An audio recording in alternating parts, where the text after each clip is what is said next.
হাত পা অবস্থায় বাঁধা আছে, পিঠে হাতে মাজায় অনেক জায়গায় মারের দাগ আছে, পুলিশ মেরেছে এবং পুলিশ টর্চারের জন্যই মারা গেছে। একের পর এক জেল হেফাজত এবং পুলিশ হেফাজতের মৃত্যুই যেন থামছেই না। খোদ পশ্চিমবঙ্গে কয়েকদিন আগে নরেন্দ্রপুর থানায় পুলিশ হেফাজতে মৃত্যু হয় এক ব্যক্তির। তার আগেই বারুইপুর জেল কাস্টডিতে মৃত্যু হয়েছিল 4 মুসলিম যুবকের। তারপর বারাসাত কাজীপাড়ায় জেল হেফাজতে মৃত্যু হয়েছিল আরও এক মুসলিম যুবকের। ক্ষোভ উগরে দিয়েছিলেন বারুইপুর এবং বারাসাত কাজীপাড়ার বাসিন্দারা। এবার ফের জেল হেফাজতে থাকাকালীন মৃত্যু হলো তালেব নামে এক ব্যক্তির।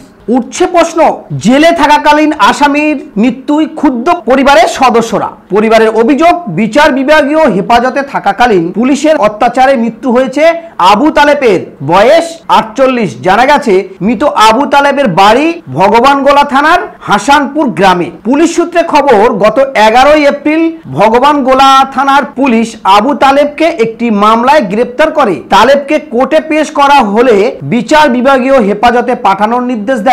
মৃত ব্যক্তির আত্মীয় মোহাম্মদ জাকিরুল রহমান বলেন, যেদিন ভগবানগোলা থানায় পুলিশ তালেবকে বাড়ি থেকে গ্রেপ্তার করে নিয়ে যায় সেদিন তার কোনো শারীরিক সমস্যা ছিল না। গত 22 এপ্রিল আমরা তালেবকে দেখতে যাই বহরমপুর জেলে। দেখতে এসে খুঁজে পাইনি। জেলখানার কর্তৃপক্ষ থেকে জানা গিয়েছে আবু তালেব খাওয়া দাওয়া বন্ধ করে দিয়েছে, তাই তালেবকে মানসিক হাসপাতালে ভর্তি করা হয়েছে। পরিবারের দাবি, তালেবকে মানসিক হাসপাতালে ও তারা দেখতে পাননি। এরপর পরিবারের লোক জানতে পারেন তালেবের শারীরিক অবস্থার অবনতি হওয়ায় মুর্শিদাবাদ মেডিকেল কলেজ হাসপাতালে তাকে ভর্তি করা হয়েছে। পরিবারের অভিযোগ, পুলিশের অত্যাচার ও সঠিক চিকিৎসার অভাবে তালেবের মৃত্যু হয়েছে।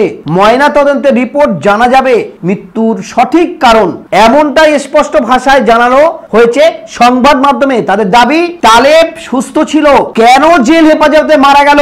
উঠছে প্রশ্ন, ক্ষোভ উগরে দিচ্ছেন বহরমপুরবাসী। খোরপোশের কেসের একটা মামলা ছিল, আবু তালেব নাম, সে আমার ভগ্নিপতি হয়। 11 তারিখে পুলিশ ভগবানগোলা থানায় তুলে নিয়ে যায়, ওটা খোরপোশের কেসের জন্য। ওদের একটা মোটামুটি একটা মামলা, মানে সালিশ ধরনের একটা হয়েছিল, এটা মানামানি হয়নি, যেহেতু যাই হোক। তারা পুলিশ নিয়ে গেছিলো থানাতে, সেখানে চালান দেয় বহরমপুর জেলে। একদম সুস্থ মানুষ, ভালোভাবে এসেছিল।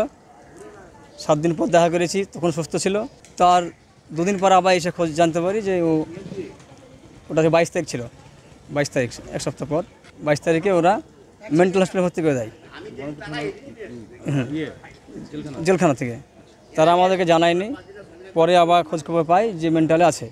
সেখানে গিয়ে দেখি, সেখানেও অবস্থা খুব ভালো ছিল না। খোঁজখবর নেই, তারা বলে যে তাদের অবস্থা খারাপ, তাকে পাঠানো হয়েছে মেডিকেলে।